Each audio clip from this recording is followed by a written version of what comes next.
Chilli powder అన్ని రకాల వంటలకు పచ్చళ్లకు సరైన chilli powder. No colour no chemicals. Different. ఎంత సాలరీ వస్తుందండి అక్కడ ఒక టీచర్ కి నార్మల్ గా? టీచర్ కి సే ఫర్ ఎగ్జాంపుల్ ఒక 5 years ఎక్స్పీరియన్స్ ఉంది అని చెప్పేసి అనుకుంటే మనం మినిమం ఒక 2 lakhs సాలరీ ఎక్స్పెక్ట్ చేయొచ్చు పర్ మంత్. దాంతో పాటు ఎక్కువ శాతం వాళ్ళే హౌసింగ్ ఇస్తారు. టీచింగ్ లో అయితే వాళ్ళే హౌసింగ్ ఇస్తారు. సమ్మర్ హాలిడేస్ ఉంటే నాకు 6 weeks summer holidays. 6 weeks teachers పాపం ఎంత కష్టపడతారండి. 6 weeks అంటే ఇంకేమైనా ఉందా అసలు? 6 weeks summer holidays. Most of the schools లో పెయిడ్ సమ్మర్ హాలిడేస్ ఉంటాయి. అండ్ వింటర్ నాకు వచ్చేసి 3 weeks డిసెంబర్లో 3 weeks వింటర్ హాలిడేస్ ఉంటాయి. పెయిడ్ ఉంటుంది. బాగుందండి. అసలు ఇక్కడ టీచర్లు అందరూ చైనా వచ్చేయచ్చు గమనింగా. ఏం టీచ్ చేస్తారు మీరు అక్కడ? నేను వచ్చేసి ఫిజిక్స్ అండ్ సైన్స్ టీచ్ చేస్తాను నేను అక్కడ. ఓకే. స్టూడెంట్స్ ఎలా ఉంటారు? ఐ మీన్ చదువు ఎడ్యుకేషన్ క్వాలిటీ ఆఫ్ ఎడ్యుకేషన్ ఎలా ఉంటుంది? క్వాలిటీ ఆఫ్ ఎడ్యుకేషన్ మాది మొత్తం వచ్చేసి యూకే నేషనల్ కరికులం. ఓకే. మొత్తం కేంబ్రిడ్జ్ ఒకటి, ఐబీ ఒకటి, ఇవి మన ఎడెక్సెల్ ఒకటి, ఈ 3 మనం సర్వ్ చేస్తాం అనమాట వాళ్ళకి, టీచ్ చేస్తాం వాళ్ళకి. సో మొత్తం యూకే బేస్డే ఉంటుంది. ఎక్సెప్ట్ యువర్ స్కూల్ అంటే నార్మల్ గా చైనా స్కూల్స్ లో తీసుకోండి, ఎలా ఉంటుంది క్వాలిటీ ఆఫ్ ఎడ్యుకేషన్? బాగుంటుంది. అది చైనీస్ నేషనల్ కరికులం అంటారు. అది చైనీస్ నేషనల్ కరికులం ఉంటుంది. ఒక చిన్న ఇన్సిడెంట్ చెప్తా, మీరు స్కూల్ గురించి అడిగారు కాబట్టి. నేను ఇంతకు ముందు ఒక బైలింగ్యువల్ స్కూల్లో చేస్తుండే. బైలింగ్యువల్ స్కూల్ అంటే చైనీస్ ఉంటుంది, ఇంగ్లీష్ ఉంటుంది, కానీ చాలా కంట్రోల్డ్ ఉంటుంది అనమాట. ఇంగ్లీష్ కంట్రోల్డ్ ఉంటుంది. So sudden all of a sudden పోలీసులు వచ్చారు.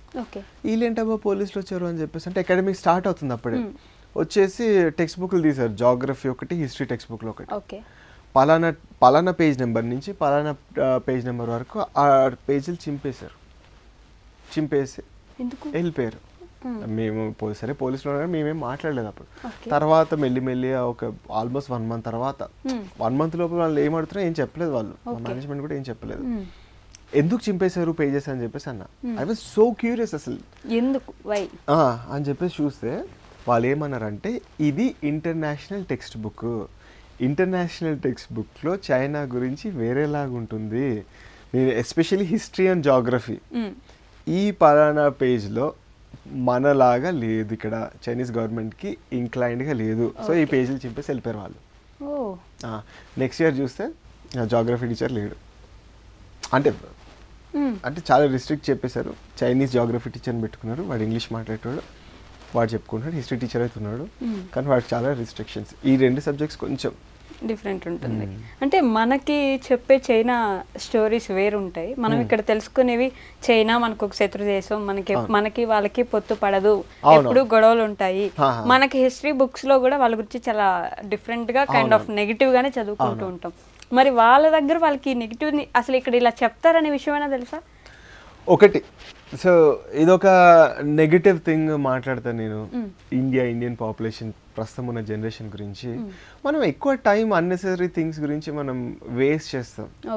ఓకే, ఫర్ ఎగ్జాంపుల్ ఒక చిన్న ఇష్యూ అయింది, ఆ ఇష్యూ గురించి మనం ఓవర్గా దాని గురించి మనం చూస్తాం అనమాట. వాళ్ళు ఏంటంటే ఫర్ ఎగ్జాంపుల్ అప్పట్లో మనకి ఇండియా చైనా బార్డర్ ఇష్యూ అయింది. దీనికి కావాలని మా వైఫ్ అనేది అసలు మాట్లాడకు వీళ్ళ దగ్గర మాట్లాడకు, మన కంట్రీస్ అసలు వార్లో ఉంది మాట్లాడకండి. నేను కావాలని 2-3 అడిగా, do you know this is happening అని చెప్పేసి అంటే వాట్ ఈస్ హ్యాపెనింగ్ అన్న, ఇట్లా బార్డర్ దగ్గర టెన్షన్ ఉంది అని చెప్పేసి అంటే I don't know is it really happening అని చెప్పేసి అన్నారు. వాళ్ళ మీడియా ఈజ్ గవర్నమెంట్ ఓన్డ్. వాళ్ళు ఏం చూపించాలనుకుంటే అది మాత్రమే చూపిస్తారు.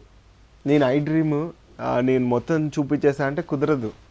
You as an I dream నువ్వు గవర్నమెంట్ కింద ఉంది ఇది చూపిస్తున్నా అని చెప్పి సెన్సార్డ్ న్యూస్ మాత్రమే బయటకు వెళ్తుంది.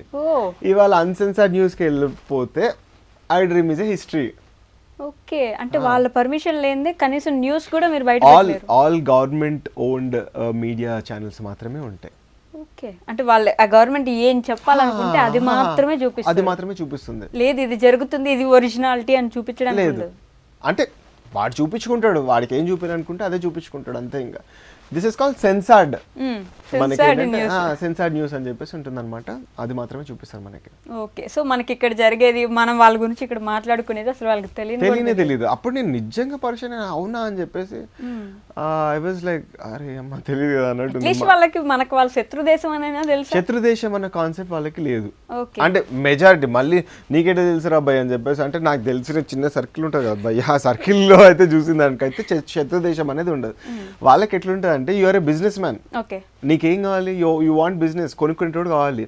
ఇండియా భయంకరంగా పర్చేస్ చేస్తుంది. Why will he consider you as an enemy country? మనమే కొనుక్కుంటాం కదా. నువ్వు ఒక బిర్యానీ పాయింట్ లో నువ్వు బిర్యానీ అమ్ముతున్నావు, వాడు వచ్చి కొడుకున్నా అంటే భయ్యా భయ్యా అంటావు నువ్వు వాడిని. నువ్వు నా ఎనిమిది, నువ్వు నా దగ్గర రాకని చెప్పేసి అంటావా? ఓకే రా అనవు కదా. అంతే, వాడికి నువ్వు కోట్లాది బిజినెస్ ఇస్తున్నావు అన్నావు. ఓకే, వాడు ఎందుకు నిన్ను చూస్తాడు, ఇంకా మంచి చూసుకుంటాడు. వావ్ ఇండియన్స్ అంటారు, వి లైక్ ఇండియన్స్ అంటారు. ఓకే, ఎలాంటి నెగిటివిటీ లేదు మన మీద అయితే. ఓకే, ఇండియన్స్ ఇక్కడ నుంచి అక్కడికి వెళ్ళిన వాళ్ళు ఉంటారు కదా, మిమ్మల్ని ఎలా ట్రీట్ చేస్తారు అక్కడ? చైనీస్ బయట స్కూల్లో కాకుండా బయట కనిపిస్తే మిమ్మల్ని ఎలా ట్రీట్ చేస్తారు? నిన్ననే ఒకరితో మాట్లాడాను అనమాట. అతను యుఎస్ నుంచి వచ్చాడు, నేను ఇక్కడ చైనా నుంచి వచ్చాను కదా. యుఎస్ లో అనేది భయంకరమైన రేసిజం ఉంటుంది. ఒక advantage in being in China ఏంటంటే రేసిజం ఉండదు. చిన్న చిన్న పిల్లలు ఉంటారు కదా, బుడ్డలు బాగుంటారు, క్యూట్ గా. సో వాళ్ళంటారు మామా ఓ వై గోరేన్ అని చెప్పేసి అంటారు. ఫస్ట్ అర్థం కాదు కదా. ఓ అంటే హీ, వై గోరెన్ అంటే ఫారినర్. చూడు చూడు చూడు వాడు ఫారినర్ అని చెప్పేసి అంటారు. సో వాళ్ళకి మనం ఒక ఫారినర్ అన్నమాట. మన పాపులేషన్ అక్కడ ఎక్కువ లేదు కదా, సో వాళ్ళకి వింతగానే ఉంటుంది. మనల్ని చూసారు, వీడు కర్రగా ఉన్నాడు, వీడికి గడ్డం ఉంది, వీడు ఏంద్ర ఇంత జుత్తుంది వీడికి అని కొంచెం అట్లనే ఉంటుంది. డిఫరెంట్ గా చూస్తారు కానీ రెస్పెక్ట్ ఇస్తారు. అదొక ప్లస్ పాయింట్ నాకు. నువ్వు ఎందుకు ఎన్నేళ్ళు అక్కడ ఉండిపోయావు అని చెప్పేసి అంటే దే రెస్పెక్ట్ అస్. రేసిజం లేదు అట్లా అంటే నేను 100% మాట్లాడట్లేదు, మనం మెజారిటీ గురించి మాట్లాడుతున్నాం కదా. మెజారిటీకి అయితే రేసిజం లేదు అక్కడ. ఓకే, ఎవరు వచ్చినా దే ఆర్ వెల్కమింగ్. ఓకే, ఇప్పుడు మన వాళ్ళు వెళ్ళి ఇప్పుడు అక్కడ మనం ఇక్కడికి వచ్చి వాళ్ళు నూడిల్స్ షాప్లు ఇవి పెడతారు కదా, మన వాళ్ళు అక్కడికి వెళ్ళి రెస్టారెంట్స్ పెట్టే ఉంటారు కదా, ఏ ఒక్కరో ఇద్దరు అయినా, వాళ్ళ దగ్గర ఫుడ్ ఎలా పర్చేస్ చేస్తారు? ఒక చిన్న ఎగ్జాంపుల్ చెప్తా.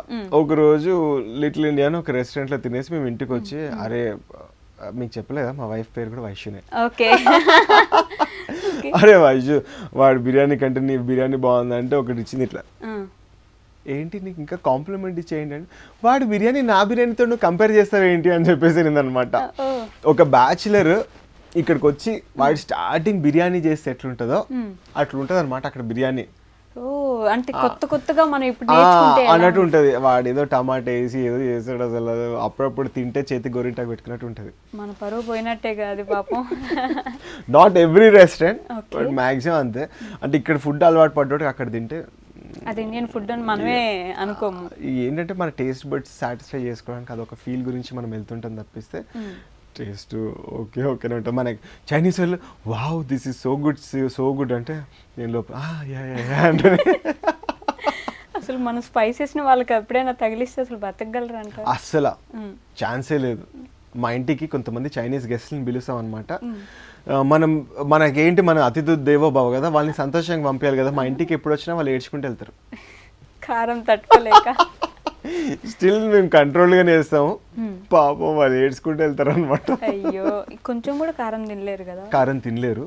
వాళ్ళ స్పైసెస్ ఏంటంటే మసాలా ఉండదు, ఉట్టి కారం అయితే. సిచువాన్ అట్లాంటి ఫుడ్, చెంగ్డు సిచువాన్ అని చెప్పేసి ఫుడ్ ఉంటుంది, తింటే టంగ్ నంబ్ అయిపోతుంది.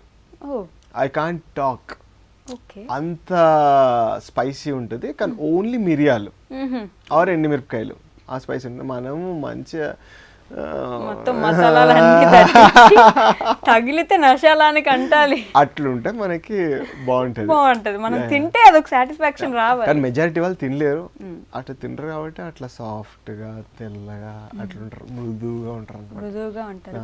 మనం రెక్సోనా సబ్బులు వాడినంత మృదువుగా చర్మం కావాలంటే అది వాడాలి.